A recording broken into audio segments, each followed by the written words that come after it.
Hi everyone, this is John and Jackie from OpenLove101.com, and today I'm going to read one of my blogs, and John and I are going to discuss it as I read it. Yes, let's do it.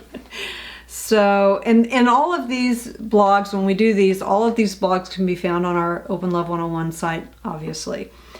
This one is the 3 steps to a successful swinger lifestyle date. I don't know about you, but John and I have a difficult time finding those play dates. But when we do find those magical moments, when all 4 partners seem to be in sync, it almost borders on celebration, right? It does. What we have learned throughout the years is what we like to call the 3 Ps of a successful swing date. However, before I get to that, I feel the need to touch on what I believe is the most important element of a successful pairing, one which could lead to a long-term friendship.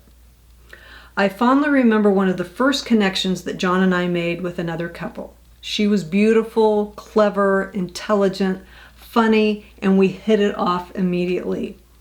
He was a longtime friend of my husband, and after meeting him, I understood why they were friends.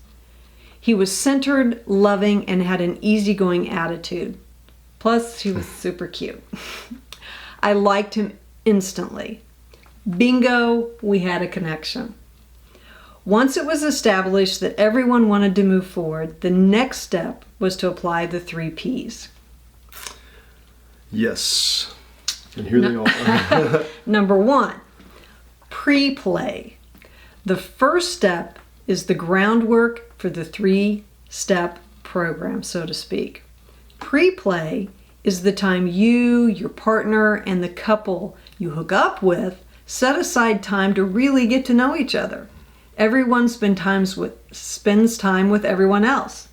The time frame for this step does not really matter.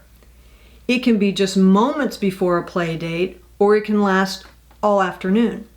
In the case of John and I, our play date lasted the entire day, which gave John and I time not only to get to know her better, but for me to engage with him as well. This time can really be the crescendo to the intensity of step 2. Yeah, it's been a while since you wrote this, hasn't it? Mm-hmm. And as you're reading it, I'm trying to imagine, what date was this? But I think I know now. Yeah. Were we out of the country? Uh-huh. Okay. And it really was important for us because it gave us an opportunity. The guy and I had been friends a long time, so there wasn't really much I didn't already know about him. But he was in a newer relationship, and it gave us the opportunity to really get to know her and get to know how they interacted together in their open relationship, which was really important for us to learn that before we moved on to step 2. Sometimes we want to tend to minimize that pre-play, but this is really the groundwork for you to be able to learn more about that partner as far as what their boundaries are, what their guidelines, do they have rules? You can discuss yours, you can just really kind of get to know each other. I know that there's, and this is just one way to do this. I know that there's a lot of people out there in open relationships or swinging relationships who they don't feel the need to have that. And that's fine too. This isn't just you got to do it one way or no way.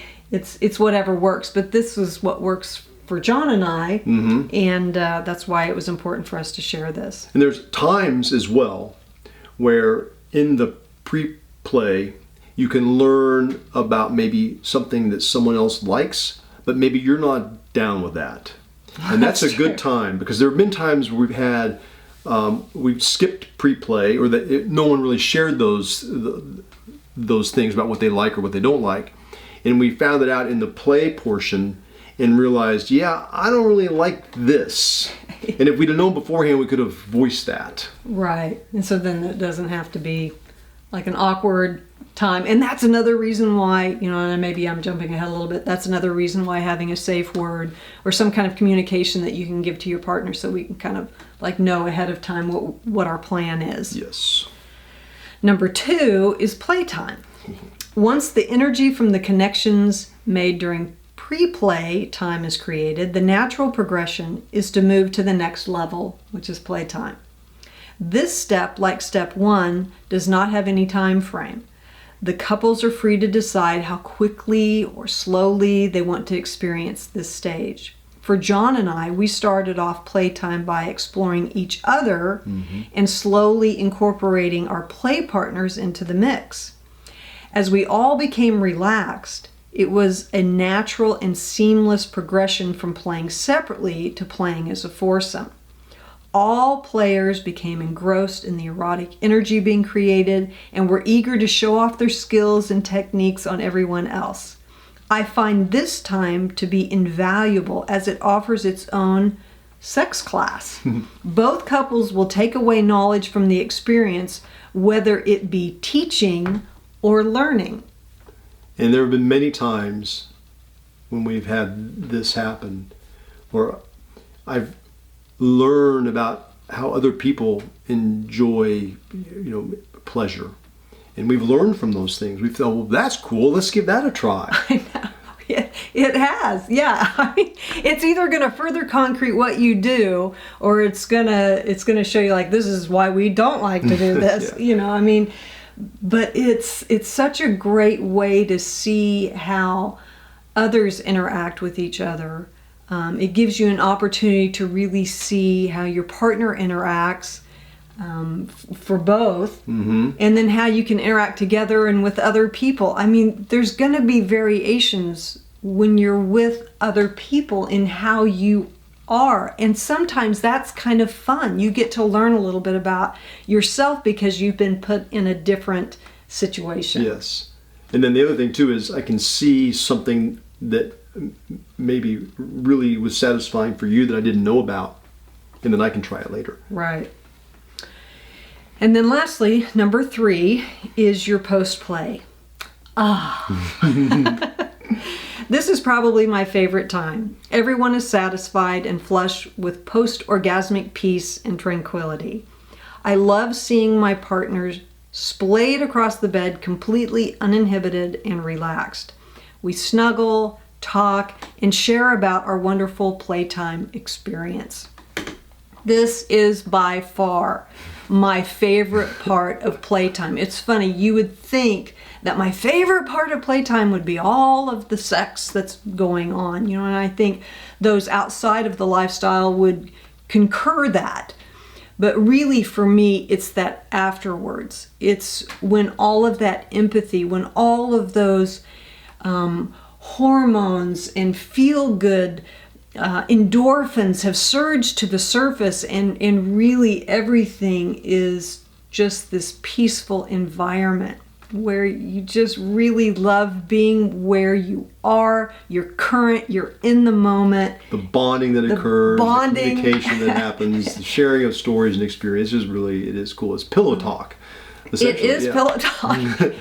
It's really great, and it's a great way to learn about what works for that couple. What are some things that they have done that enhances their relationship? How do they communicate with each other? What loving things do they do with each other? What loving things do you do with your partner? How can you share those things? I mean, when you have positivity, you're going to build on that energy just the same as if you have negativity, you're going to build on that too. So why not put yourself in a position where you can have that encouragement? I don't know. It's great. It is great. What I have learned as a swinger is that connection on a swinger date is just that. Connecting our lives with someone else, whether for moments or years and years. In a swinging or open relationship, sharing, not only sexually, but during our most emotional and vulnerable times, creates an incredible force. Connection is growth.